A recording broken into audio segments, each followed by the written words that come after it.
என்றும் நேசமணி சமையலில் இன்றைக்கி நம்ம பார்க்க போகிறது, நம்ம எல்லோருக்குமே நம்முடைய ஃபேஸ் வந்து நல்ல பளபளன்னு மினுமினுப்பாக இருக்கணும்னு தான் நினைப்போம். இதுக்காண்டியே இன்றைக்கி நம்ம ஃப்ரெஷ்ஷாக ஒரு சோப் ரெடி பண்ணியிருக்கேங்க. கெமிக்கல் எதுவுமே சேர்க்கலை, நல்லா நேச்சுரலாக ரெடி பண்ணியிருக்கேங்க.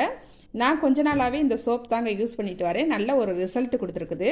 அதனால தான் சரி நல்லா இதை ஒரு வீடியோவாக போட்டுருவோம் அப்படின்னு சொல்லிட்டு இந்த வீடியோ எடுத்துருக்கிறேன். அதை பார்க்குறதுக்கு முன்னாடி இன்றைக்கி பிறந்தநாள் மட்டும் திருமண நாள் கொண்டாடுற எல்லோருக்குமே என்னுடைய வாழ்த்துக்கள். இப்போ வாங்க நம்ம சோப்பு எப்படி ரெடி பண்ணலான்னு பார்த்துடலாம். 300 கிராம் கிளிசரின் எடுத்து வச்சுருக்கேங்க. இதை நான் மீஷோவில் தான் ஆர்டர் பண்ணி வாங்கினேன். இப்போ இதுக்கு 2 பீட்ரூட் எடுத்து வச்சுருக்கேன்.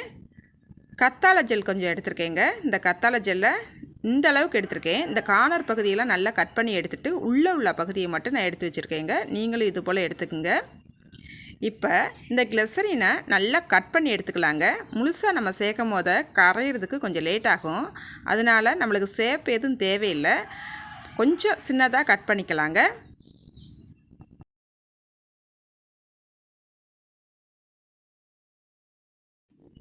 பாருங்கள், நல்லா இந்த அளவுக்கு நல்லா கட் பண்ணி எடுத்துக்கிட்டேன். இப்போ இது போல் பீட்ரூட்டையும் நல்லா பொடிசாக கட் பண்ணிக்கலாங்க.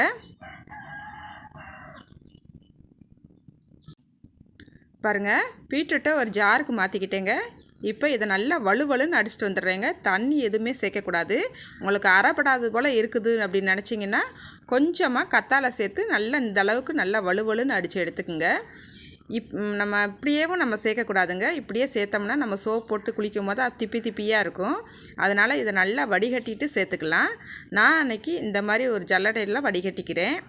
2 முறை நான் வடிகட்டிக்கிற போகிறேங்க. உங்களுக்கு வந்து இது கொஞ்சம் கஷ்டமாக இருந்துச்சுன்னா காட்டன் துணியில் ஒரே தரமாக வடிகட்டி எடுத்துக்குங்க. பாருங்கள், இந்த மாதிரி நல்லா அமுக்கி இதில் உள்ள ஜூஸ் எல்லாம் நல்லா எடுத்துடணுங்க. பாருங்கள், நம்மளுக்கு பீட்ரூட் சாறு எப்படி கலர்ஃபுல்லாக சூப்பராக இருக்குன்னு பாருங்கள். இப்போ நான் இந்த கத்தாழையவும் நல்லா ஜாருக்கு மாற்றிக்கிட்டு நல்லா அடிச்சுட்டு வந்துடுறேங்க. நல்லா வலுவலுன்னு அடித்து எடுத்துக்குங்க. பாருங்கள், கத்தாழை ஜெல்லை இந்த அளவுக்கு நல்லா வலுவலுன்னு அடித்து எடுத்துக்கிட்டேங்க. கொஞ்சம் சொரன்னு இருக்கிறாப்புல இருந்தால் நீங்கள் வடிகட்டி எடுத்துக்குங்க. வலுவலுன்னு அடிச்சிருந்தீங்கன்னா வடிகட்ட தேவையில்லைங்க. இப்போ இதை ஒரு பாத்திரத்துக்கு மாற்றிக்கலாம். இப்போ நம்ம ஒரு கடாய் அடுப்பில் வச்சுக்கிட்டு இதில் கொஞ்சமாக தண்ணி சேர்த்துக்கலாங்க. இந்த தண்ணி ஒரு கொதி வரட்டும், அது வரைக்கும் வெயிட் பண்ணலாம். பாருங்கள், இப்போ கிளிசரினை ஒரு பாத்திரத்துக்கு மாற்றிக்கிட்டு இப்போ இது மேலே வச்சுக்கலாங்க. இப்போ ஒரு ஸ்பூன் வச்சு நல்லா இதை கரைச்சி எடுத்துக்கலாம். நம்மளுக்கு லிக்விடாக இந்த அளவுக்கு நல்லா கரைஞ்சி வந்துருச்சுங்க. இந்த அளவுக்கு கரைஞ்சால் போதும். இப்போ அடுப்பு ஆஃப் பண்ணிடலாம். இப்போ இதை கீழே இறக்கிடலாங்க. இப்போ இது சீக்கிரம் கட்டியாக ஆரம்பிச்சிடும். இப்போ அடுத்தடுத்து நம்ம எல்லாத்தையுமே சேர்த்துக்கலாங்க. ஃபஸ்ட்டு கத்தாழை சாறில் சேர்த்துக்கலாம். இப்போ பாருங்கள், பீட்ரூட் சாறில் பாதி அளவு மட்டும் சேர்த்துருக்குறேன். நல்லா கலந்து விட்டுக்கலாங்க. பாருங்கள், இப்போ வாசனைக்காண்டி ஜாஸ்மின் சென்டட் ஆயில் இதுவுமே மீஷோவில் தாங்க வாங்கினேன். நல்லா வாசனையாக இருக்கும். இதில் ஒரு 2-3 சொட்டு மட்டும் விட்டால் போதுங்க, ரொம்ப விடக்கூடாது. இப்போ சேர்த்து நல்லா கலந்து விட்டுக்கலாம். இதோட ஒரு 2 சொட்டுக்கு தேங்காய் எண்ணெயும் சேர்த்துக்கலாங்க. பாருங்கள், நான் சோப் மோல்டு ஒன்று எடுத்துருக்கிறேன். இதில் நல்லா ஆயில் தடவி எடுத்துக்கிட்டேங்க. தேங்காய் எண்ணெய் தான் தடவி இருக்கிறேன். இப்போ நம்ம ரெடி பண்ணி வச்சுருக்கிறத இதில் சேர்த்துக்கலாங்க. சீக்கிரம் சேர்த்துக்கலாம், இல்லைன்னா கெட்டியாக ஆரம்பிச்சிரும்.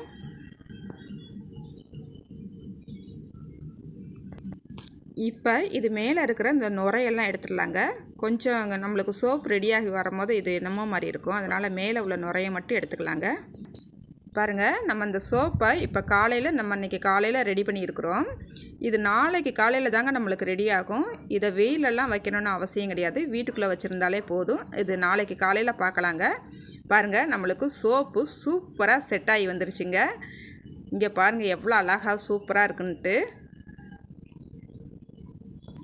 பாருங்கள், இந்த சோப்பை இப்போ நம்ம கைக்கு தேய்ச்சி பார்த்துடலாம். இந்த கைக்கு தேய்ச்ச உடனே பாருங்கள் எந்த அளவுக்கு நுரை வருதுன்னு பாருங்கள். நல்லாவே வாசனையாக இருக்குங்க. நம்ம ஜாஸ்மின் சென்டட் ஆயில் சேர்த்துருக்குறோம், அதனால் நல்லா வாசனை செம்மையாக இருக்குது. பாருங்கள், இப்போ கழுவிட்டு வந்துட்டா எந்த அளவுக்கு கை சைனிங்காக இருக்குதுன்னு பாருங்கள். ஒரே நாளில் நம்மளுக்கு வித்தியாசம் ஒன்றும் தெரியாது. நம்ம தேய்க்க தான் நம்மளுக்கு வந்து இந்த சோப்பு அடிக்கடி போட்டு தேய்ச்சி குளிக்க நம்மளுக்கு நல்ல வித்தியாசம் தெரியுங்க. இந்த சோப் ரெடியான உடனே நம்ம எடுத்த உடனே ஃபேஸ்க்கு தேய்ச்சிடக்கூடாதுங்க. ஃபஸ்ட்டு கைக்கு தான் யூஸ் பண்ணணும். கைக்கு யூஸ் பண்ணிவிட்டு நல்லா நம்மளுக்கு அலர்ஜி எதுவும் இல்லைன்னா மட்டும் ஃபேஸ்க்கு யூஸ் பண்ணுங்கள். இந்த வீடியோ உங்களுக்கு பிடிச்சிருந்தா லைக் பண்ணுங்கள், ஷேர் பண்ணுங்கள். மறக்காமல் வீடியோ பார்க்குற எல்லோருமே என்னோடய சேனலை சப்ஸ்கிரைப் பண்ணிக்கோங்க. அடுத்து ஒரு வீடியோவில் பார்க்கலாங்க. பாய்.